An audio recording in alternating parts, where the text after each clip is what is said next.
नमस्कार दोस्तों, मैं हूं प्रकाश मिश्रा और आप देख रहे हैं हिंदी गेम का यूट्यूब चैनल। आज की इस वीडियो में हम बात करेंगे सिपकट सॉफ्टवेयर के कुछ एडवांस फीचर्स की, जिसके थ्रू हम मशीन को इजीली ऑपरेट कर सकते हैं, कटिंग टाइम को बचा सकते हैं और जो हमारा प्रोसेसिंग टाइम क्या आएगा, कैसे आएगा, वो हम पहले से जान सकते हैं।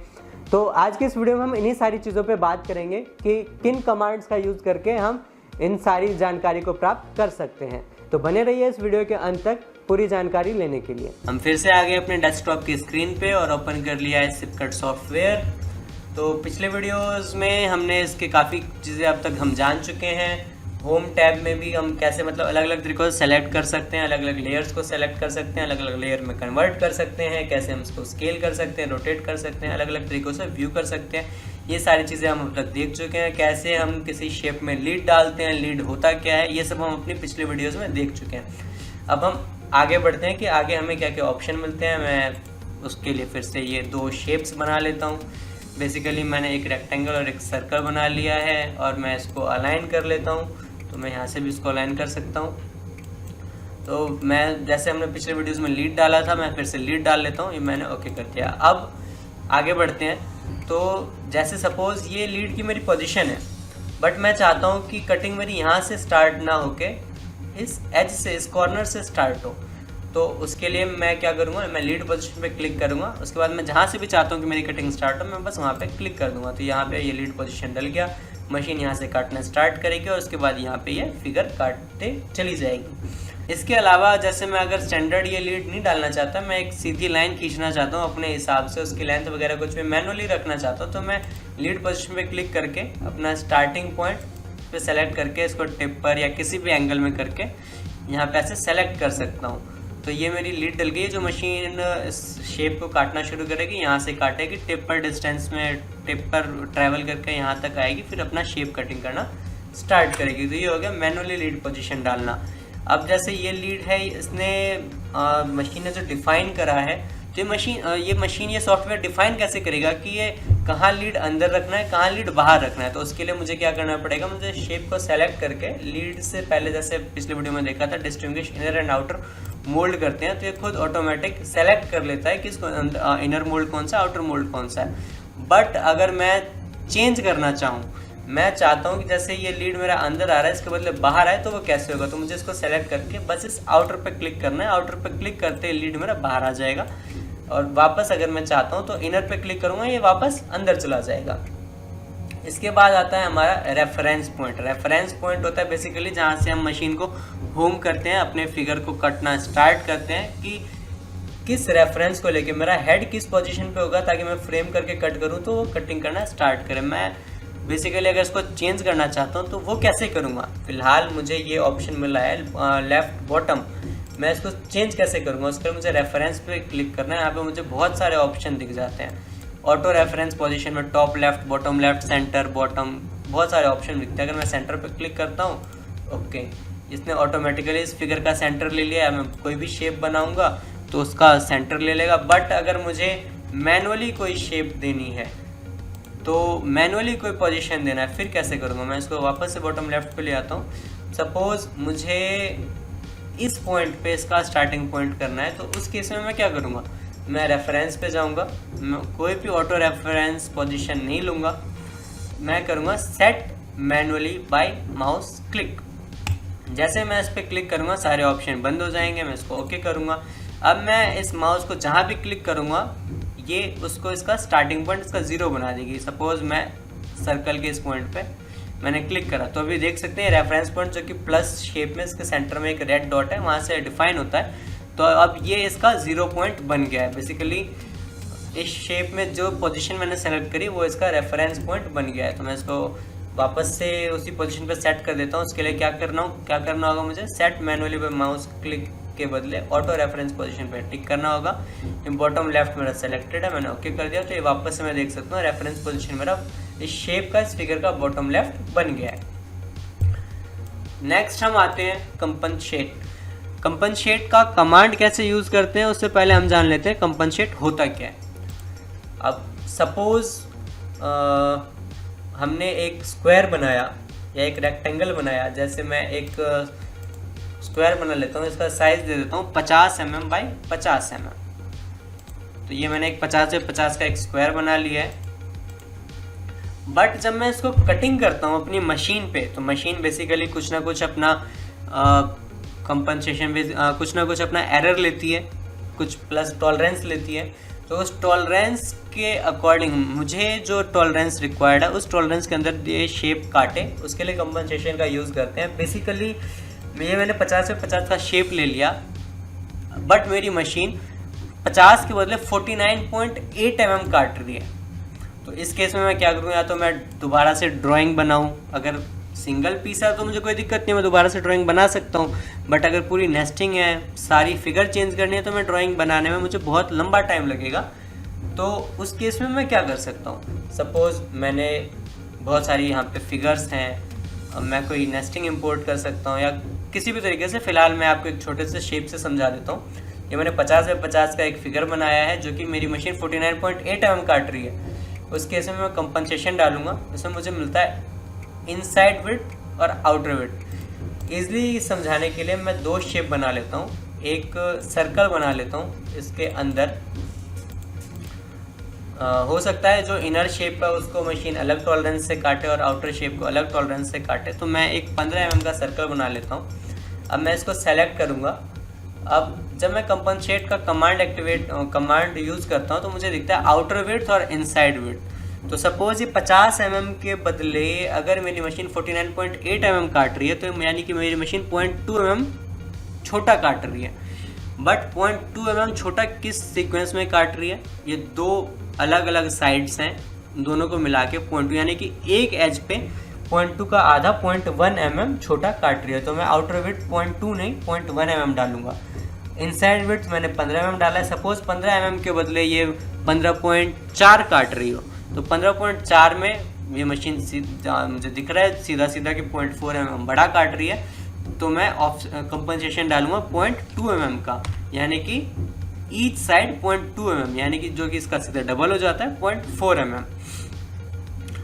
तो ये मैं इसको ओके कर देता हूँ। अब मुझे इसमें दिखता है कॉर्नर स्टाइल, रेक्टेंगुलर या फिलेट, की जो कॉर्नर काटेगा ये मेरा रेक्टेंगुलर शेप है, मुझे रेक्टेंगुलर ही रखना है, इसको फिलेट बनाना है। तो किस टाइप से मुझे करना है, मैं यहाँ पे उसको सेलेक्ट कर सकता हूँ। यहाँ पे जैसे आपको दिख रहा होगा ये कॉर्नर के बदले फिलेट बन गया है, तो मुझे इसकी रिक्वायरमेंट नहीं होती है बेसिकली, तो मैं रेक्टेंगुलर शेप में ही रखता हूँ। इसके बाद मुझे कुछ ऑप्शंस मिलते हैं कि 3 ऑप्शन मिलते हैं, inner mould, shrink, outer mould, expand. यानी कि जो अंदर का पोर्शन है, मैं जब इसको अप्लाई करूँगा, इनसाइड विड्थ मैंने 0.2 दिया है, यानी कि जो अंदर की तरफ जो मेरा फिगर है वो ऑफसेट हो जाएगा 0.2 mm।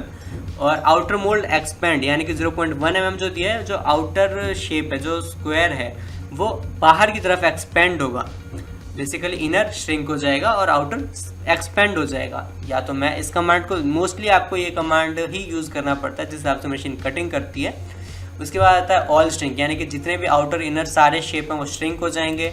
इस केस में जो मैंने कंपनसेशन दिया वो सब अंदर की तरफ होगा। और ऑल एक्सपेंड में यानी जितने भी कंपनसेशन दिए सारे बाहर की तरफ होंगे, यानी सभी शेप एक्सपेंड हो जाएंगे। तो अगर मैं इनर मोल्ड श्रिंक और आउटर मोल्ड एक्सपेंड करता हूँ तो अंदर वाले श्रिंक और बाहर वाले एक्सपेंड हो जाएंगे। इसको जैसे मैं ओके करता हूँ तो मुझे एक जो ग्रीन कलर का शेप दिख रहा है ये मेरी ड्राइंग हो गई, और जो मुझे वाइट कलर में दिख रहा है ये आउटर रिजल्ट है, मतलब ये कटिंग करेगी। तो बेसिकली कंपनसेशन का यूज़ करके मैं अपने आउटपुट को एक्यूरेसी में ला सकता हूँ। अगर मुझे इसको डिलीट करना है तो कंपनसेट पे करके मैं कैंसिल कंपनसेट कर दूंगा, तो ये कंपनसेशन मेरा डिलीट हो जाएगा। नेक्स्ट हम आगे बढ़ते हैं तो हमें मिलता है माइक्रो जॉइंट। अब माइक्रो जॉइंट क्या होता है, बेसिकली बड़े शेप्स में आपको इसकी रिक्वायरमेंट नहीं पड़ती है, बट अगर आपको छोटे छोटे बहुत सारे शेप्स काटने जो कि कट के गिर जा रहे हैं, हिल जाता है जिसकी वजह से शीट, उस केस में आप इसमें छोटे छोटे जॉइंट्स डाल सकते हैं। जैसे मैंने फिगर सेलेक्ट करा, मैंने माइक्रो जॉइंट पे क्लिक करा, मैं जहाँ पे डालूंगा यहाँ पे क्लिक करूँगा, मुझे ऑप्शन मिल जाएगा कितना लंबा माइक्रो जॉइंट डालना है। सपोज मैं 1 mm कर देता हूँ, ओके कर देता हूँ, ओके। तो यहाँ पे हम देख सकते हैं एक 1 mm का गैप मुझे देखने को मिल रहा है, यानी कि मशीन इतना पोर्शन कट नहीं करेगी। जहाँ जहाँ मैं पुल करूँगा वहाँ मशीन जो भी मैंने डायमेंशन डाला है उतने एरिया को नहीं काटेगा।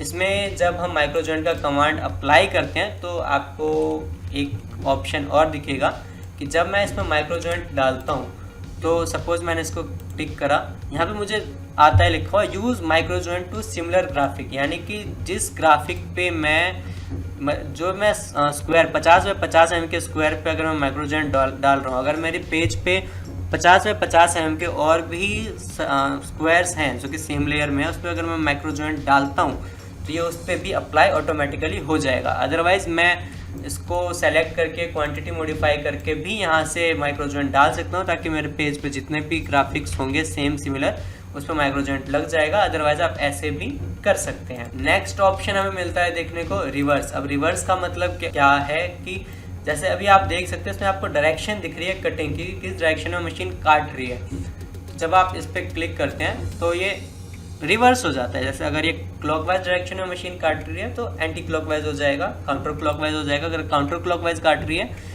तो क्लॉकवाइज डायरेक्शन में हो जाएगा। अगर आपके पास ऑप्शन भी आता है, सपोज आपके पास बहुत सारे फिगर्स हैं, जैसे अभी मेरे पास ये 2 फिगर हैं, एक क्लॉकवाइज है, मैं इसको रिवर्स कर देता हूँ। अभी मेरे पास एक क्लॉकवाइज हो गया, एक एंटी क्लॉकवाइज हो गया, बट मैं चाहता हूँ कि सारे एक ही डायरेक्शन में हो जाए, सारे क्लॉकवाइज डायरेक्शन में हो जाए। मैं यहाँ पे जाके क्लॉकवाइज पे सेलेक्ट कर दूंगा तो सारे क्लॉकवाइज हो जाएंगे, सारे रिवर्स नहीं होंगे, यानी कि सभी एक ही डायरेक्शन में हो जाएंगे। बट अगर सपोज मैं इसको फिर से रिवर्स कर देता हूँ, मैं बल्क में सेलेक्ट करके ओनली रिवर्स पे सेलेक्ट करूँगा, उस केस में क्या होगा, जैसे मैंने इसको सेलेक्ट करके रिवर्स कर दिया तो जो क्लॉकवाइज था वो काउंटर क्लॉकवाइज हो जाएगा और जो काउंटर क्लॉकवाइज था वो क्लॉकवाइज हो जाएगा। तो अब हम आगे बढ़ते हैं। तो इसमें हमें कुछ कमांड दिख जाता है, गैप, ओवर, मल्टी टर्न। तो ये क्या होता है, ये भी माइक्रो जॉइंट की तरह ही काम करता है, बट उससे थोड़ा अलग होता है। माइक्रो जॉइंट में बेसिकली हम अपने हिसाब से पोजीशन सेट कर सकते हैं कि इस पोजीशन पे मुझे इतने एम का माइक्रो जॉइंट डालना है। बट इसमें क्या होता है, जब हम गैप कमांड यूज़ करते हैं तो यहाँ पे मुझे दिख जाता है लीड सील साइज। तो लीड सील साइज को मैं जो भी यहाँ पे सेट करूँगा, सपोज मैं यहाँ पे इसको कर देता हूँ 3 mm और ओके करता हूँ, तो जो भी मेरा स्टार्टिंग पॉइंट है, ये मेरा लीड पॉइंट था, ये भी मेरा स्टार्टिंग पॉइंट है, यहाँ पे 3 mm का गैप मुझे देखने को मिल रहा है। मतलब जो भी मैंने यहाँ पे वैल्यू डाल दिया है वो यहाँ पे फिल हो गया है, मतलब उतना यहाँ पे जो भी मैंने वैल्यू डाल दिया है यहाँ पे उतना गैप क्रिएट हो गया है। जब ये मशीन काटेगी तो एंड में जहाँ पे ये लूप क्लोज हो रहा है वहाँ पे 3 mm का पोर्शन छोड़ देगी, वो पोर्शन नहीं काटेगी। मैं इसको अगर बंद करना चाहता हूँ तो मैं इसको मैं लीड सील कमांड अप्लाई करके वापस से, मतलब लीड सील कमांड का काम क्या है कि जितना भी गैप बना है, मतलब लीड पोजीशन तक जितना भी गैप है उस गैप को फिल कर देगी। लीड सील और गैप के बाद हम देख लेते हैं ओवर का क्या काम है। अब ओवर का मतलब है बेसिकली अभी मेरा यहाँ पे 3 mm का गैप है, अगर मैं लीड सील का कमांड अप्लाई करता हूँ तो ये जो मेरा ओपन फिगर है ये इस लीड पोजीशन पे आगे जहाँ से लीड स्टार्ट हो रहा है वहाँ तक इसको फिल कर देगा, मतलब उसको पूरा पोर्शन बंद कर देगा, क्लोज फिगर बना देगा।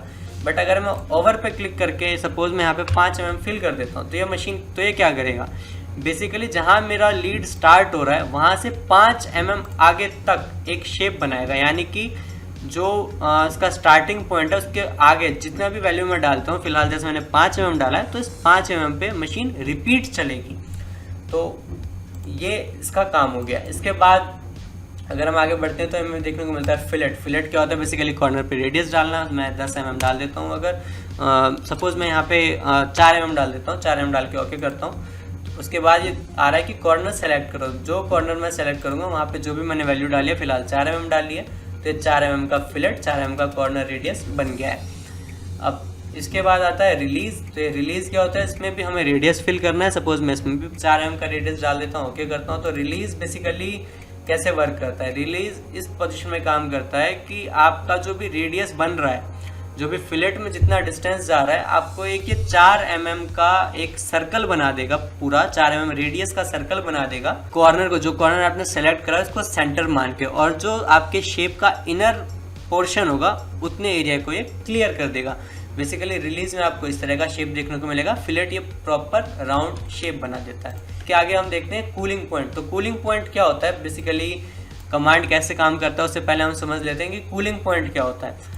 तो जब आप पतली शीटें काटते हैं तब आपको इसका पता नहीं चलता है, बट जब आप मोटी शीटें काटते हैं तो जहाँ मशीन रुकती है थोड़ी देर, यानी कि बेसिकली जो स्टार्टिंग पॉइंट होता है जहाँ पे इसको टाइम लगता है। इसके अलावा जो इसके कॉर्नर्स होते हैं जहाँ से मशीन को टर्न लेना होता है, अगर अब फिलेट है, शार्प टर्न नहीं है, तब तो फ़र्क नहीं पड़ता, बट अगर वहाँ पे फिलेट नहीं है, मशीन को एक प्रॉपर एंगल वहाँ पे बना के देना है, प्रॉपर कॉर्नर बना के देना है, तो उस केस में क्या होता है, कॉर्नर डैमेज होने के चांसेस होते हैं। तो उस पोजीशन में हम कूलिंग पॉइंट का यूज़ करते हैं, तो वहाँ पे मशीन थोड़े समय के लिए होल्ड होती है। यानी कि अगर हम कूलिंग पॉइंट अप्लाई करते हैं, देख सकते हैं ऑटो कूलिंग पॉइंट का ऑप्शन है।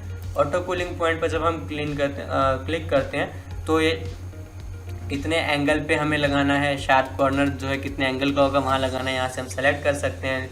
लीड पे लगाना है नहीं लगाना वो भी हम सेलेक्ट कर सकते हैं। यहाँ पे ओके करेंगे तो देख सकते हैं यहाँ पे एक हमें दिख रहा है कि हमने कूलिंग पॉइंट लगाया है। तो बेसिकली वहाँ पे मशीन क्या होता है, थोड़ी देर होल्ड होती है, जैसे कि जो हीट जनरेट हो रहा होता है वो थोड़ा ठंडा हो जाता है। एयर का प्रेशर जब चलता रहता है, एयर फ्लो होता रहेगा, बट वो पार्ट कटिंग नहीं होगा, जिससे कि जो वो कॉर्नर है वो ठंडा हो जाता है और जो हमारे कॉर्नर ब्रेक होने के चांसेस होते हैं वो नहीं होते हैं। अगर मुझे इस कूलिंग पॉइंट को डिलीट करना है, क्लियर करना है, तो यहाँ पे सेलेक्ट करके मैं क्लीन कूलिंग पॉइंट कर सकता हूँ। इसके अलावा जैसे मैंने माइक्रो जॉइंट या फिर अगर कुछ चीज़ें क्लियर करनी है, माइक्रो जॉइंट कंपनसेशन लीड, वो मैं यहाँ से भी क्लियर कर सकता हूँ। इसके आगे हम बढ़ते हैं कि मुझे मशीन किस सीक्वेंस में चलानी है, किस तरीके से मुझे कटिंग करनी है, पहले क्या काटना है, बाद में क्या काटना है। वो जानने के लिए पहले मैं एक नेस्टिंग को इम्पोर्ट कर लेता हूँ। मैं एक छोटी सी नेस्टिंग यहाँ पे इम्पोर्ट करता हूँ।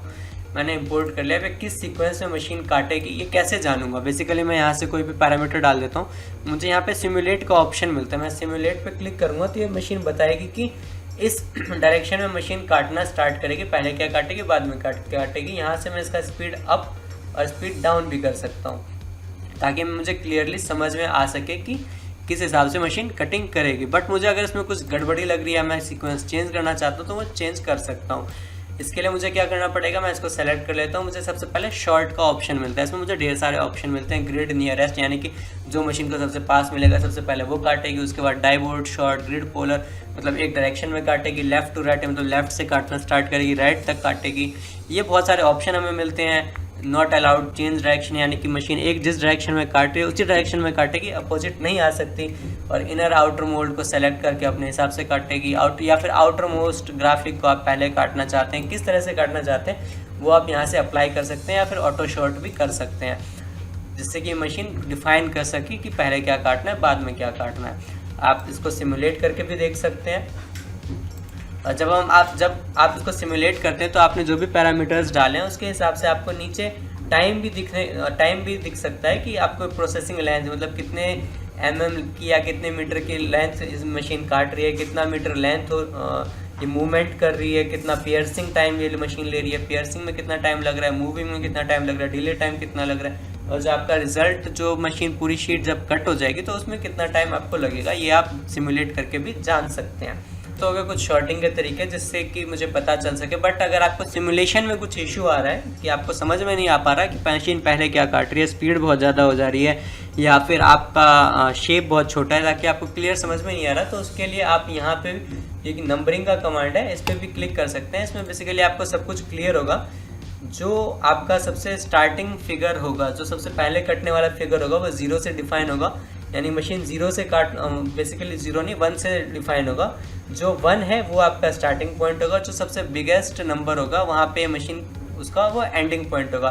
तो बेसिकली ये मशीन कहाँ जाएगी, जो 1 है पहले 1 पे आके इसने इस डायरेक्शन में सर्कल को काट दिया, उसके बाद 2 पे जाएगी, 2 पे जाके जो डायरेक्शन आपको दिख रहा है ये शेप काटेगी, 3 नंबर पे ये शेप काटेगी। मतलब बेसिकली आपको हर शेप को एक नंबरिंग मिल गई कि पहले क्या काटेगा बाद में क्या काटेगा, तो ताकि इससे आपको ईजिली समझ में आ सके कि आपकी जो मशीन है किस पोजीशन में काम करेगी। के आगे जब हम जाते हैं तो नेस्टिंग हम कर ही चुके हैं। इसके अलावा जब हमें कोई ड्राइंग बनानी है, कोई शेप बनाना है तो हम एरे कर सकते हैं। सपोज मैं एक सर्कल बना लेता हूँ, यहाँ से मुझे एरे के कुछ ऑप्शन मिलते हैं। रेक्टेंगुलर एरे, यहाँ पे मैं काउंटिंग डाल देता हूँ, मतलब कितने शेप चाहिए, किस डायरेक्शन में चाहिए, क्या काउंट चाहिए, यहाँ पे ओके कर दूंगा तो बेसिकली एक एरे का रिजल्ट मुझे देखने को मिल गया। रेक्टेंगुलर एरे के बाद जो हमें मिलता है वो है सर्कुलर एरे। सर्कुलर एरे में बेसिकली मुझे एंगल डिफाइन करना होता है कि कितने एंगल पे शेप बनेगी। सपोज मैं 30 कर लेता हूँ। ग्राफिक काउंट मतलब कितने ग्राफिक्स मुझे चाहिए, वो सारी चीज़ें मुझे सेट करनी पड़ेगी। इसका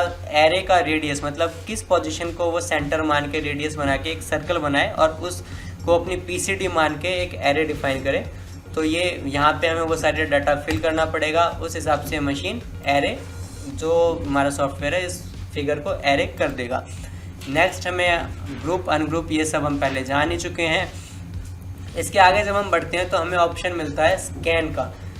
स्कैन में बेसिकली आप दो तरह के फिगर को स्कैन कर सकते हैं। अगर आप स्कैन पे क्लिक करते हैं आपको लाइन स्कैन और सर्कल स्कैन का ऑप्शन मिलता है। जब आप इसको एक्टिवेट करते हैं इसमें आपको कुछ कमांड्स फिल करनी होती है कि कितने ऑफसेट पे, कितने डिस्टेंस पे, किस डायरेक्शन में आपको बेसिकली स्कैन करना है। अगर लाइन है, कुछ स्क्वायर या रेक्टेंगल बने हैं तो आप लाइन स्कैन को एक्टिवेट कर सकते हैं। सर्कल है तो सर्कल स्कैन को एक्टिवेट कर सकते हैं। मैक्सिमम डिस्टेंस आपको फिल करना पड़ेगा कि मैक्सिमम कितना डिस्टेंस हो जिसको आप स्कैन करना चाहते हैं। तो बेसिकली स्कैन का पर्पज़ क्या होता है कि जब आपकी मशीन कटिंग करती है तो कटिंग करने में मूवमेंट टाइम बहुत ज़्यादा लगता है, बट अगर आपकी कुछ स्ट्रेट लाइंस हैं और सर्कल्स हैं तो इस केस में क्या होगा, मशीन अप डाउन में जो टाइम लेती है वो टाइम नहीं लेगी।